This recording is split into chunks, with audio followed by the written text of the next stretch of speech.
Jiraahin eebbifanna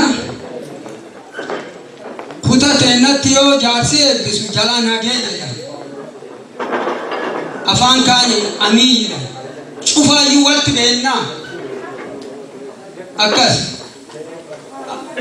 duubin eebbifannaa eebbinu jala nagee jedhaa qabaa rabba bakkaan isan gahin nawaa yaadattanillee waaqisanii kadhannaa eebbi jechuu waaquma kadhatan waan dhibii miti akkasuma bari naga lafti bariiti guyyaan kunuu naga wami raafataan miciisa oromtichi kunuu naga gadaan naga raabii naga raab goseen naga gosa oromticha kutaan kudhanii tokko cufu naga gaddaan sadeen naga tulaan sallaan naga heeruu garbiin naga moyyale dambiin naga yaaballu garbiin naga liiban golbadiitii naga arsii baale naga baalli warirra fuudha oromtichi naga walloon naga wallaggi naga shawaan naga shaashamanneen naga guddoo lafiteenna fifinneen naga finni midhaafataan miciisa oromtichi naga jimmi naga jimma oromtichi naga ilu abbaa boori naga boorana shawaan naga boorana gujichi naga harar naga harardichi naga hararditti naga horaa bula deebana gugurdadha kan fuudhin fuudha ilmi dhala hafuudhe waaqi ilma isanii kennin horaa bulaa deebana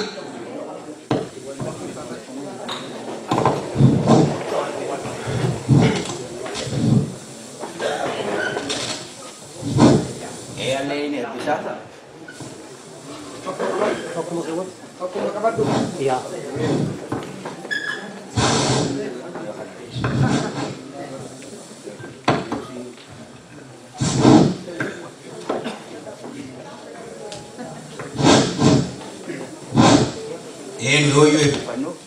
Gadaan nagaa inni jala kamna gadaa jechuun akka afaan Oromootti yoo ilaalanii barallee jedhan gadaan bara gadaan nagaa gadaa mujjiin nagaa ililleen nagaa ililtuun nagaa ilma gaadiin nagaa isaa'uleen nagaa ilaarrabiin nagaa gadaan nagaa abbaan gadaa guyyeessi qophaa nagaa gobbuun Oromoo hundaa nagaa Iban idirreen nagaa oromtichi nagaa ilmaan Oromoo boorana bareeddumii nagaa shawaan nagaa shawaa shimanneen nagaa shawaa finfinneen nagaa finni Oromoo hundaa nagaa baalee nagaa baalee gobbu nagaa gobbuun Oromoo hundaa nagaa arar nagaa araayeli Oromoo hundaa nagaa jimmaan nagaa jimmaan abbaa jibbaar nagaa amboon nagaa jaran walloon nagaa walloo wallagga nagaa wallagga naqamteen nagaa alaaqaa oromtichaa hundaa nagaa biyyaa biyyeen nagaa biyyi keessaa dhumne nagaa biyyittitti dhumne nagaa fulaan nu yaara cufu nagaa laluu shanan nagaa tulaan sallan nagaa saglayyaa booranaa nagaa yaa'ii hundaa nagaa raabi nagaa kuusi nagaa ijoolleen kuuchi nagaa nu warra nagayaati nu warra hojaa gurraachaa hawduun isa nagayaa horaa jincita laftuu qabadha itita oda jaran dachaa tokkotaa afaan wallagaa fuula baatachuu wallagaa afaan tokko dubbadha lattuu utaa warra latiisaa kan wallagayeetiin tokkotaa utaa jiraadha lubbuu bula dhalaa horaa dagaaga tolaa badhaadha warra waaqa wajjaalatu rabbiin bulchiin nagaya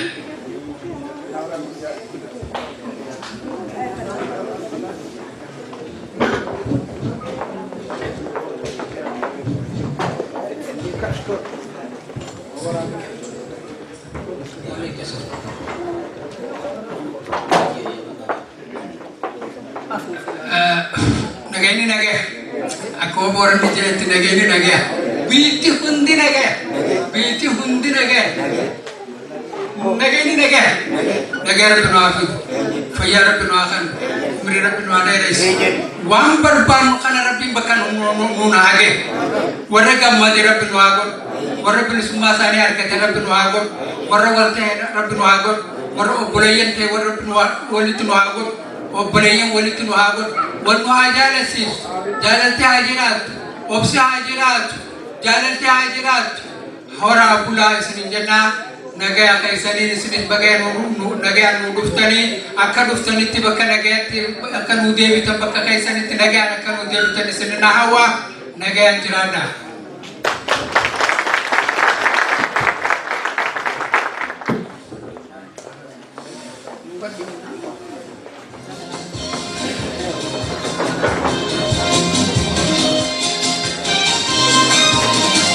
biyya ollaa jirtan irra deebinee baga nagaan dhuftan isiniin jennaa baga nagaan nu dhuftan.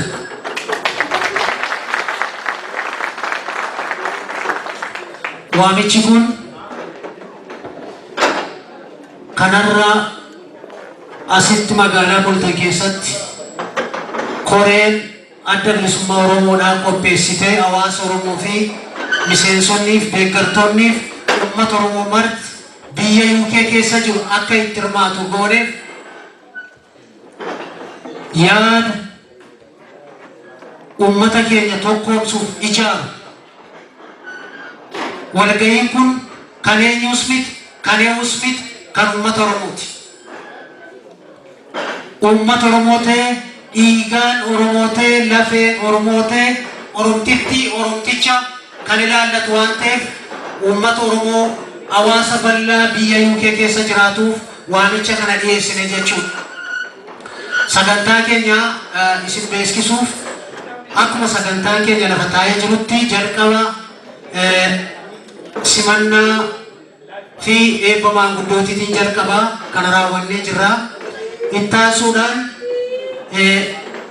bakka bu'aan adda bilisummaa Oromoo haala qabsoon Oromoo yeroo ammaa kana keessa jirtu ilaalchisee ibsa nu kennanii itti aansuudhaan dhaamsa hoogganaa waraana bilisummaa Oromoo irraa hoogganaa olaanaa irraa karaa intarneetaatiin onlaayiniidhaan isinii darbu waliin dhaggeeffannaa.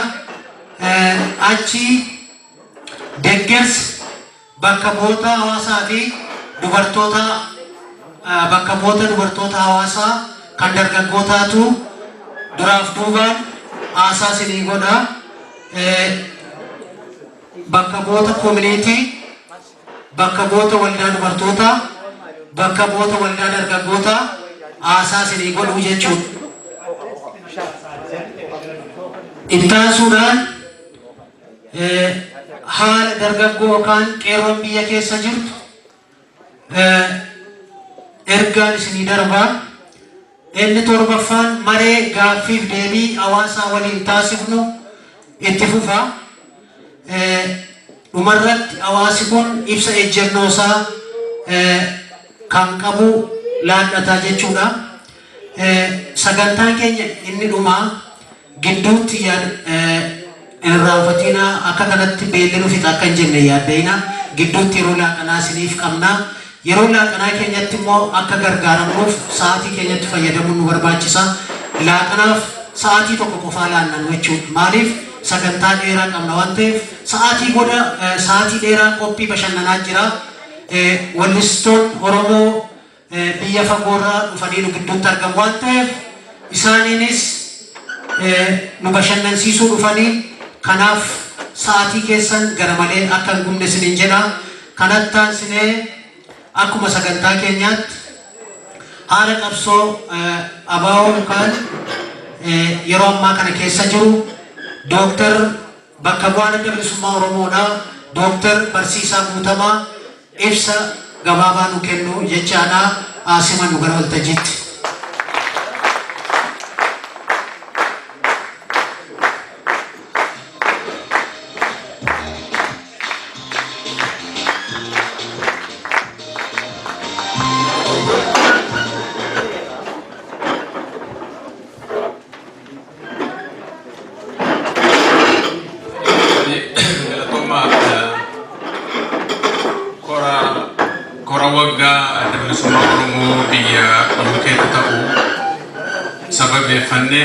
waamichi isinii goone kabajanii dhufuu keessaniifi hedduu galatoomaa.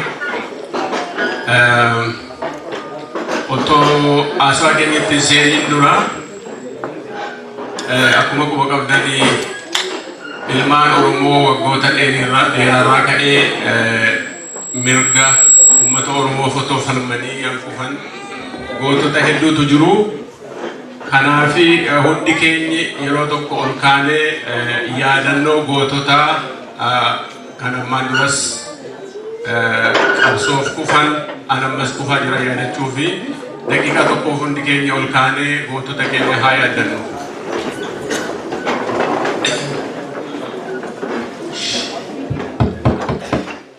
Yaadannoo gootota daqiiqaa tokkoof.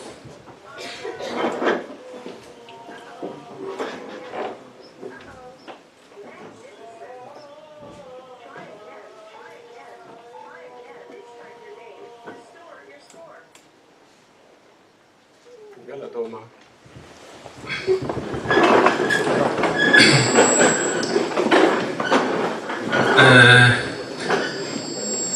Aswaat ko ba ikaw naman wala na dheeressu hin qabu.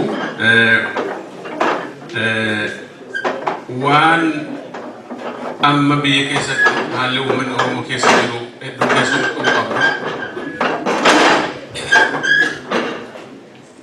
Sagalee asirraa barbaadachaa jira waan ta'eedha. Hedduun keessan qofa qabdu waan haaraa ani isinii himu hedduun hin jiru. Inni jalqabaa sochii ilmaan Oromoo yeroo ammaa mirga isaanii sarbama deebifachuuf waan godhaa jiranidha. Sochii sana keessatti bakka guddaa qabatee kan jiru sochii waraanni bilisummaa Oromoo gochaa jirudha. Waraanni bilisummaan Oromoo irratti ilmaan Oromoo lolaa jirani jaallatanii otoo hin taane filmaata dhabuudhaan humna qawweetiin bitamaa waan jiraniif humna sana ofirraa ittisuuf Oromoon falmaa jira jechaadha. Haala kana keessatti bakka biyya Oromoo bakka adda addaatti humna ijaarrateetu ofirraa falmachaa jira jechaadha. Maaliif filmaata biraa hin arganne nagaadhaan biyya isaa keessa jiraachuu hin dandeenye, lafa isaarra jiraachuu hin dandeenye, ilmaansa baratanii akka dhala namaa bakka tokko gahanii hojjetanii jiraachuu hin dandeenye, kaan biyya ari'amaniitti bahara keessatti dhumaa jiru. Kuni hundi haala mootummaan amma aangoorra jiru mootummaan wayyaanee uume irraatiin kan ka'edha. Kana ofirraa ittisuu fi uummata Oromoo falmachaa jira jechaadha.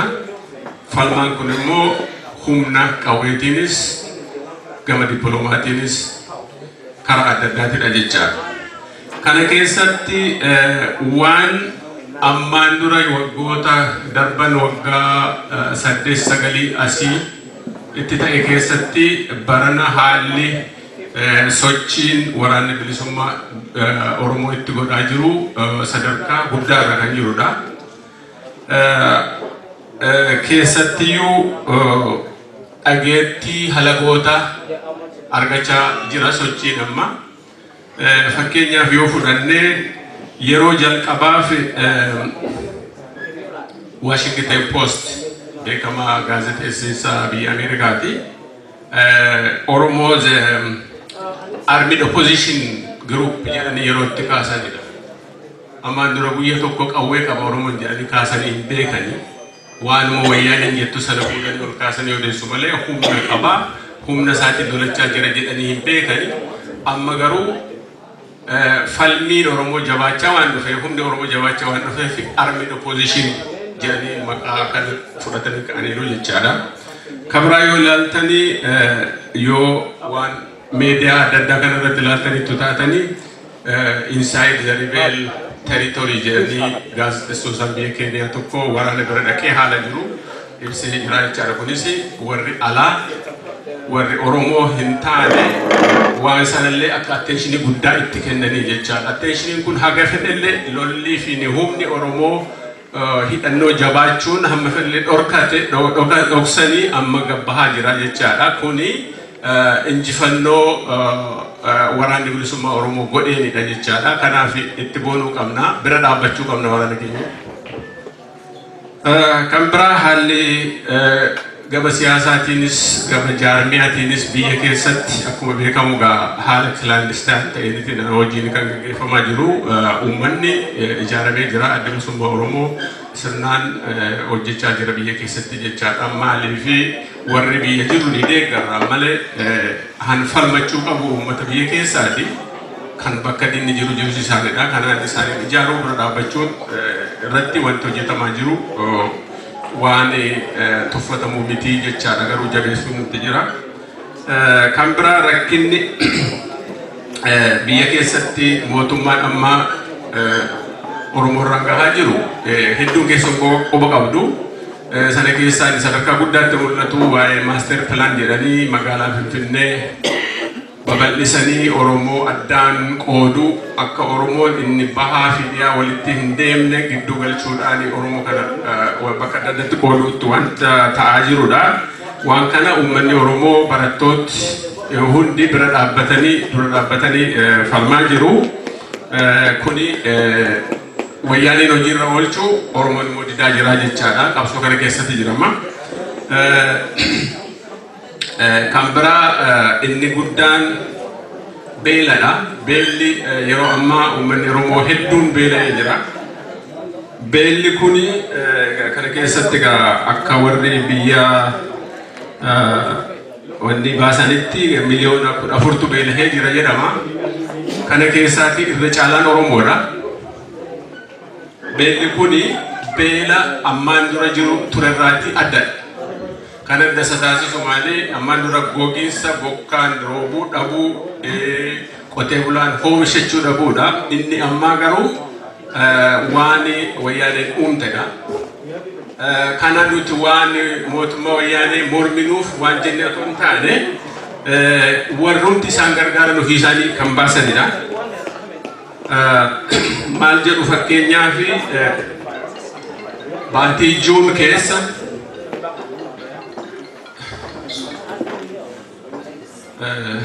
sagaleetti koonneera jiru kun please wanni jedhaan baatii Juun keessa dhiyoo kana United Nationiin kan baase tokko jira warri mootummaa biyya addunyaa harki 90 beelahee jira uummanni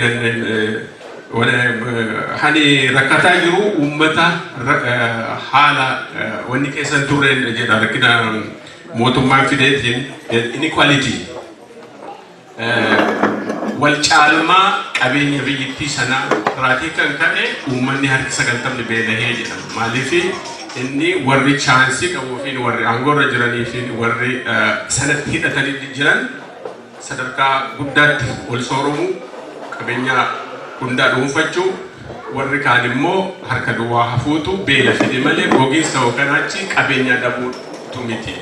Guddinni jira guddinni konoon biyya sana keessa ni jira garuu akkataatti qabeenyaan sun hirametu qoodamutu beela guddaa fidee jedhanii ofii isaanii riippoortii gochaa jiru jechaadha. Kana kuni maali artifishaalii kan mootummaan uumedha beelli kuni maleessa kan uumamaan yookaan achi gogiinsa bokkaan dhabuumsaatiin wanta dhufe miti jechaadha. Namni isaanii tokko whatever abashaa wayiiti September ingata kana keessa kan baase maal jedha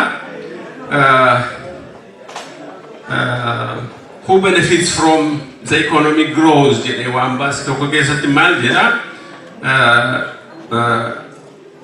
wal caalmi harka 30 uummata biyya sana keessaatti harka 30 hoogganaachi miliyoona 28 irra akka isaanii below poverty line jedhan kan namni jiraachuu hin danda'uuti gaditti akka jiraatan taasise qabeenya biyya sanaa wal caalmaa ta'uu isaatiin fi akkaataatti qabeenyaan sun qoodamuu akkaataatti namni itti dhimma ba'u sana wal caaluu irraatti hin dhaqa jedhaa jechaadha. Kana tokkoon beela fidee beelli kun ammas artifishaalii kan mootummaan uumedha jechaadha. Kan biraa korraapshinii hanna warri aangoorra jiran sababa adda addaatiin namarraatii saamuudhaan jechaadha. Kanas warruma mootummaa faranjiin evidensii baasanidha waan opposii goonuuf dubbannatoo hin taane waan warri faranjii baasanidha. Transparency International warra jedhantu waan kana baase fakkeenyaaf maal jedhu Ingiliffaan kaaya akka jirutti Ethiopia is one of the most corrupted country in the world in relation to land allocation. Yet corruption in Ethiopia is, as in mafia, a family affair. Akka mafia nama saamu warra kun bargalanii akka sanaatti maatii fi gosaan wal ijaaraniitu warra aangorra jiranii uummata hiyyoomsaa jiru corruptioniidhaan jedhu waan evidensii mootummaan adda addaa fi researcheroon haala baasaniitu isaan saaxila jechaadha malee isaa unu wanti jedhameef miti. Kan biraa kan rakkina beelaa fide kun tokko qotee bulaa lafarraa buqqisuu, gatii xaa'oo ol kaasuu, kan barate hojii dhorkachuu, gargaarsa addunyaan kennu, dhimma poolitikaa fi dhimma oppoziishinii ittiin rukuturra oolchuu, gargaarsa beelaaf jedheetedha. Addunyaan kan kennu namoonni beelaa jedhanii kennu isaan garuu ittiin inni kuni oppositionii isa kana gargaara, inni kuni adda bilisummaa Oromooti, inni kuni adda Ogaadeniyaati, adda maaliiti jedhaniiti isaaniin itti rukuchuu dhimma itti bahu. Isa kaan immoo saammataniiti maatii isaanii fi ijoollee isaanii fi qabeenyaa horuu jechaadha. Kanadha kan beela fide. Kanaaf ishuun beelaa bara ammaa kuni kan mootummaan wayyaanee itti gaafatamudha seenaa keessatti maleessa kan gogiinsi fidee hoogganatti rakkinni uumamaan dhufee miti jechuudha. Kan biraa gama uummata biyya alaa diiyaaspooraa unuuf wayyaaneen hambaaste tokkotu jira. Dhiyoo kana kan bahe baatiidhuma kunoo guraandhala wanni kana keessa Septembar kana keessa kan bahetu jira. Kana hubachuun nu barbaachisa. Uummanni Oromoo as keessa kan jiru inni kaanis yoo jiraate hubanneerra wanni tooftaasaa jechuufidha. Maal jedhu maal gochuufidha wayyaaneen sochii adda bilisummaa Oromoo dhabamsiisuu yookaan achi dadhabsiisuun karoora isaanii guddaa godhanii fudhataniiru. Maaliif jaarmiyaan poolitikaa tokko hin jiru ta'e Oromoon akkuma diigamee faca'etti waggaa dheeraa bitamuu danda'a kan jiru waan qabaniif foka isaan irratti godhanii jaarmiyaa poolitikaa sana balleessuu, dadhabsiisuu, dhabsiisuudha. Akkamitti kana sagantaa baafatanii sagantaa qabxii tokko tokkoon baafatantu jira. Tokko uummanni biyyaa akka hin baqanne taasisuu. Maaliif yoo biyya keessa jiraate akka biyya keessatti akka barbaadan hidhuu akka barbaadan ajjeesuu garuu yoo biyya sanarraa bahe waa'ee saba sanaatti dubbata uummanni addunyaatti sana gochuu.